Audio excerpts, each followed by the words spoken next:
ఓం శ్రీ గురుభ్యో నమః. ఓం శ్రీ విశ్వగురు సప్తఋషి మండల హిమాలయ గురుదేవతోభ్యో నమో నమః.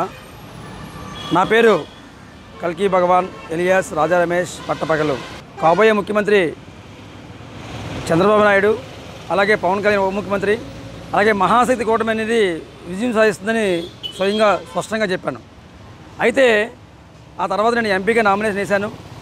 ఆ ఎంపీగా నామినేషన్ చేసినప్పుడు కొన్ని దుష్టశక్తులు నాకు అడ్డుకున్నాయి. అయితే గతంలో కూడా 2019 ఎన్నికలు అయిన తర్వాత కూడా 2024లో వచ్చే ప్రభుత్వం జగన్ది రాదు అని స్పష్టం చేశాను.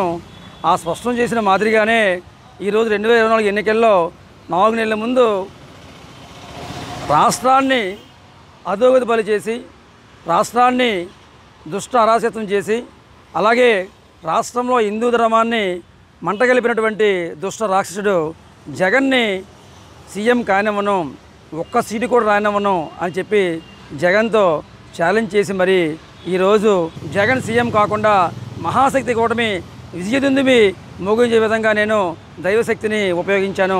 దైవశక్తి ద్వారా, ధర్మశక్తి ద్వారా, ధర్మదేవత ద్వారా ఈ యొక్క ప్రపంచానికి ఒక నగర సత్యాన్ని చాటి చెప్పాను. ఏంటంటే మహర్షులు, గురువులు, తపోసంపన్నులు మన మధ్య అజ్ఞాతంగా ఉంటారు.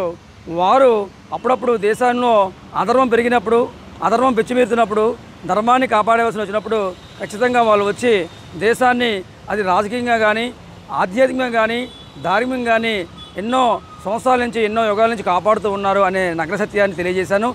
అది తెలియజేయడంలో భాగంగానే ఈరోజు రాజకీయమైనటువంటి ఆంధ్రప్రదేశ్ సంక్షోభాన్ని నివారించి ఒక మహత్తరమైన జీవితాన్ని, మహత్తరమైనటువంటి ప్రజలందరూ కూడా సుఖంగా జీవించాలని కాంక్షతో నేను ఎన్నో త్యాగాలు చేశాను.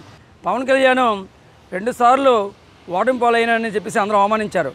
ఆ పవన్ కళ్యాణ్ కూడా ఉపముఖ్యమంత్రి చేస్తాను, పవన్ కళ్యాణ్ని కూడా అఖండ మెజారిటీ తీసుకొచ్చి సాధించి చూపించాను.